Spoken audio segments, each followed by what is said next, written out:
कुरकुरीत आणि खुसखुशीत गरमागरम कांदा भजी. बाहेर पाऊस पडत असल्यावर सर्वात आधी आठवणारा मेनू म्हणजे कांदा भजी. सर्व टिप्स आणि ट्रिक्ससह कांदा भजी रेसिपी पाहूया. नमस्कार, स्वातीज रेसिपीमध्ये आपल्या मनापासून स्वागत. आज मी तुमच्यासाठी घेऊन आले आहे कुरकुरीत कांदा भजी रेसिपी. चला तर मग रेसिपीला सुरुवात करूया. जेव्हा आपण कांदा भजी करतो त्यावेळेस कांदा भजी मऊ पडते आणि तेलकट होते, कुरकुरीतपणा येत नाही. हा व्हिडिओ पाहिल्यानंतर पहिल्या प्रयत्नात कांदा भजी एकदम परफेक्टच येणार, अगदी बाहेर गाड्यावर मिळतात तसेच.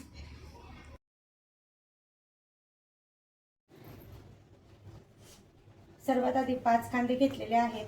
त्यांना व्यवस्थित त्यांचा मागचा पुढचा परत एकदा पोर्शन कट करून घ्यायचा आहे. यामुळे काय होईल, आपण कांदे कट करणार त्यावेळेला ते मोकळे मोकळे होतील. याचप्रमाणे याप्रमाणे सर्व मागचा पुढचा पोर्शन व्यवस्थित काढून घ्यायचा आहे, म्हणजे आपला कांदा हा छान मोकळा मोकळा होईल. आता कांदा व्यवस्थित मधून कट करायचा आहे आणि त्याचे छोटे छोटे पीसेसमध्ये त्याला व्यवस्थित एकसारखा कट करायचा आहे. हे पाहू शकता. जास्त जाडसर कट केल्यावर कांदा भजी यानंतर मऊ पडतात, कुरकुरीतपणा येत नाही त्यांना.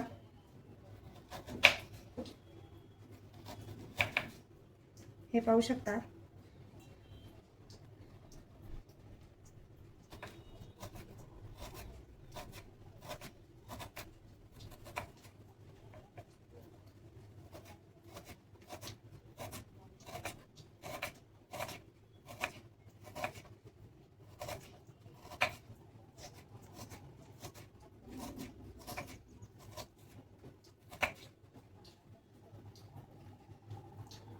याचप्रमाणे हे राहिलेले 4 कांदे बारीक कट करून घेऊया.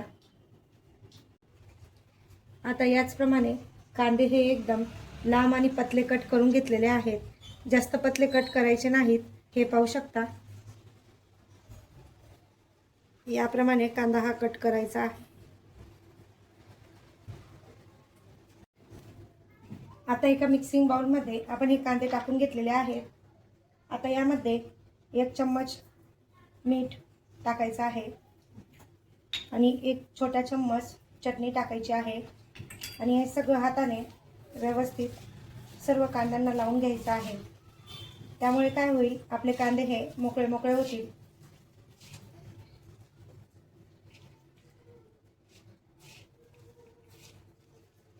आणि कांदे हे पाणी सोडतील. यामुळे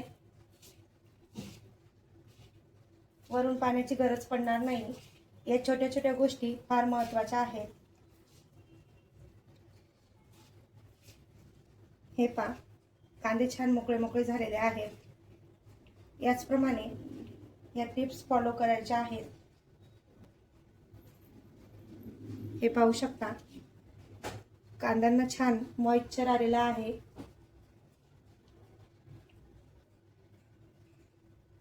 आता यात टाकूया 2-3 बारीक कट केलेल्या हिरव्या मिरच्या, चिमूटभर हिंग.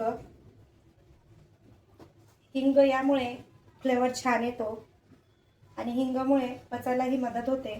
यात टाकूया ओवा. ओवामुळे पण छान खाताना फ्लेवर येतो. आता यात टाकूया बेसन पीठ. बेसन पीठ हे शक्यतो लागेल तसं टाकायचं आहे, कारण आपल्याला वरून पाणी टाकायचं नाही. म्हणून 2-3 चम्मच टाकून आपण बेसन पीठ परत एकदा मिक्स करून घेऊया. कांद्याला फक्त बेसन पिठाचा कवर लागला पाहिजे एवढंच आपल्याला बेसन पीठ यात टाकायचं आहे. म्हणून आपण जसं लागेल बेसन पीठ तसं टाकूया. कांदे आपण जेवढा वेळ जास्त ठेवू तेवढा वेळ कांद्यांना हे पाणी सुटेल. परत एकदा टाकूया. यामध्ये ओलसरपणा आहे अजून.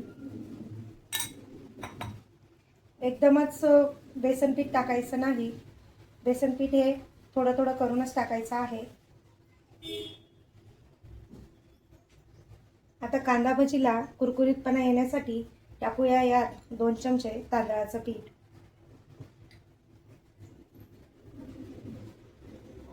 तांदळाचं पीठ अगदी 2 चम्मच टाकायचं आहे. यामुळे कुरकुरीतपणा येतो, पण भजेही तेलकट होत नाहीत. यात आपल्याला सोड्याचा वापर करायचा नाही. आता सर्व मिक्स करून घेऊ. गरजेनुसार बेसन पीठ ॲड करत जायचं आहे. आता तर शक्यता गरज तर तशी नाही बेसन पीठ टाकायची.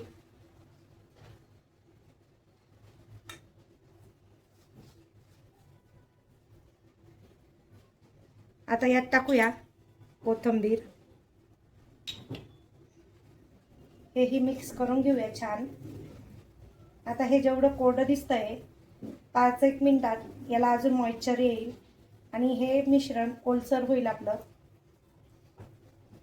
आपण जेवढा वेळ ठेवू याला तेवढा वेळ कांद्यांना पाणी सुटेल आणि हे पीठ छान पातळसर होईल.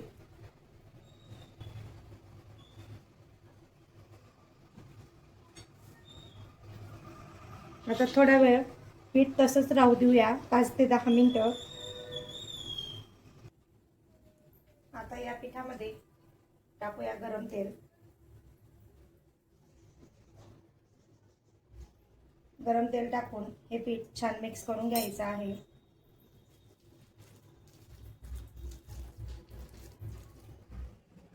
आता तेल गरम झालेलं आहे. आता भजे तळण्यासाठी घेऊया. या भज्यांना आकार देत बसायचं नाही. ज्या शेपमध्ये त्या शेपमध्ये हे भजे काढून घ्यायचे. सुरुवातीला तेल तापल्यावर गॅस कमी करून घ्यायचा, नाहीतर सुरुवातीचे भजे हे जळून जातील. त्याचा ओरिजिनल शेप घ्यायचा, त्याला गोल गोल करत बसायचं नाही. हे पाहू शकता आपण आहे त्या शेपमध्ये हे भजे काढले तर ते डोळ्यांना खूपच छान दिसतात आणि ते आतपर्यंत कुरकुरीत होतात. आता आपण उलटपालट करून घेऊया.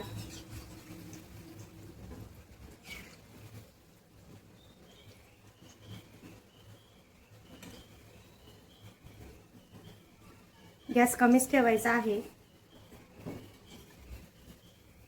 हे पहा किती छान शेपमध्ये आपले कांदा भजी ही रेडी झालेली आहे. हे पाहू शकता. परफेक्ट कलर टेक्स्चर अगदी बाहेर मिळतात तसेच. आता बाहेर काढून घेऊया. आला का आवाज? किती छान कुरकुरीत झालेले आहेत.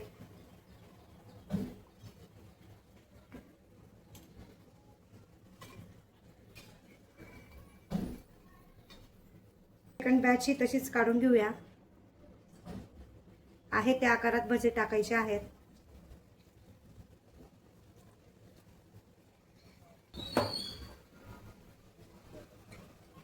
आता हेही आपण तसेच तळून घेऊ.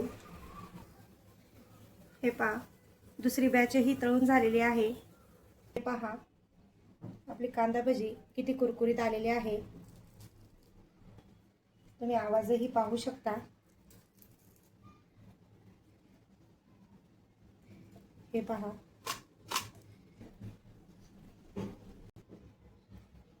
पहा पूर्णपणे तयार आहे स्वातीज रेसिपीची कुरकुरीत क्रिस्पी आणि अगदी गाड्यावर मिळते तशीच कांदा भजी.